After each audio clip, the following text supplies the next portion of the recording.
Hello guys and welcome back to Viva Barça, the home of everything Barcelona.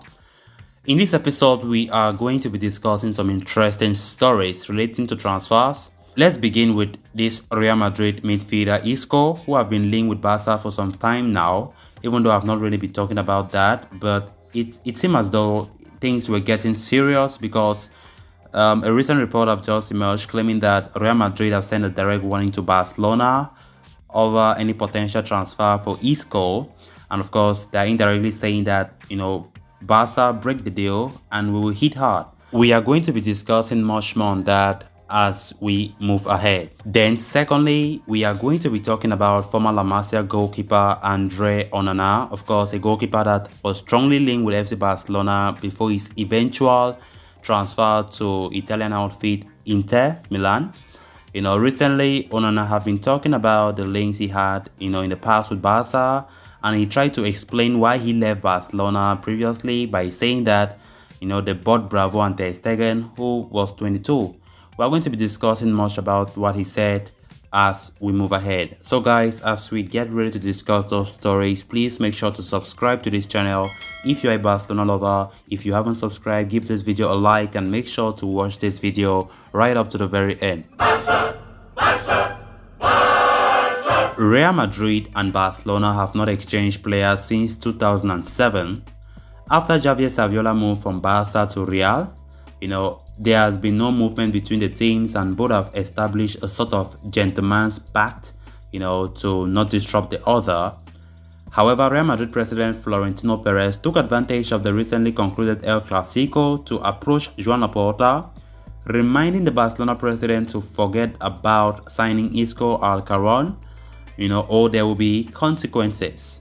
Isco, who sees his current Real Madrid contract running out at the end of the season, has cut a frustrated figure for quite some time. He knows he is not appreciated by Carlo Ancelotti, and a delay in moving away, has diminished his market value. Real Madrid are aware that the midfielder, who was once a highly sought after commodity, is short of suitors. Regardless of the situation though, Barcelona seem keen on signing the Spanish midfielder, which has reportedly not sat well with president of the Galacticos. Perez believes Laporta should stay true, to the pact and respect the verbal agreement the two teams have established. If not, Madrid would try and pull off a similar move, as it was the case with Isco.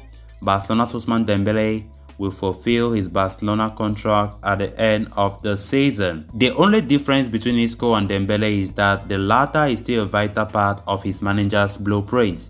So, as it turns out though, Dembele's unreasonable demands are proving to be a problem that Barca cannot resolve.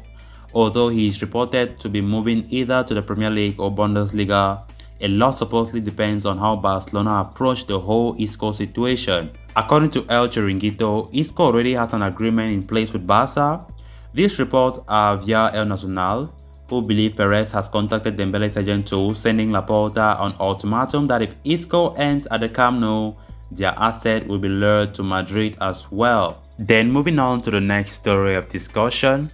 Since his move from Barcelona's youth team to Ajax, Andre Onana has carved a name for himself as one of the best in the business.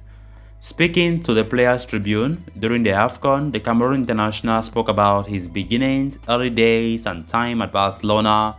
The showstopper began by outlining the day he found out he was moving to the Catalan club, saying it was a big surprise to him. Going by his words, "I didn't know I was going to Barcelona. After training, I went home and I got a phone call from my brother. My family knew I was going to Barcelona because, they had already made a deal with the foundation." So the sudden news came as really good news for the goalkeeper. However, he revealed the various challenges the move brought with him. He said, "You are happy to sign for Barcelona, but in the end, you don't know where you are going. New country, new city, new people, new culture, you don't know anything." Speaking about his stay at La Masia, Onana called it one of the best periods of his life. He acknowledged that he had a chance to become a starter at the club, but also detailed the reason he chose to leave. He said, "When I arrived, I was living in La Masia. It was one of the best times. They told me, Andre, you have the quality to continue, you might have an opportunity, but at the same time, it was difficult because They brought Bravo, they brought Ter Stegen, who was 22 at the time.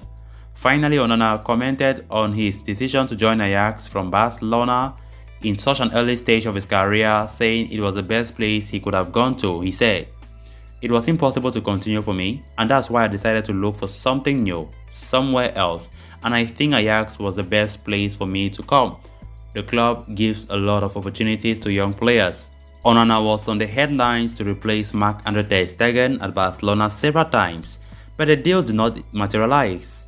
However, his contract with Ajax, which was due to expire at the end of this season, he did not even see it through, and he finally went to Inter Milan. So guys, with that we come to an end of this episode. Thanks a lot for watching. Hope you did enjoy the video, and also hope you did subscribe. If you haven't, please make sure to do so you always stay in touch with the latest on FC Barcelona here on Viva Barça. Until next time, bye bye.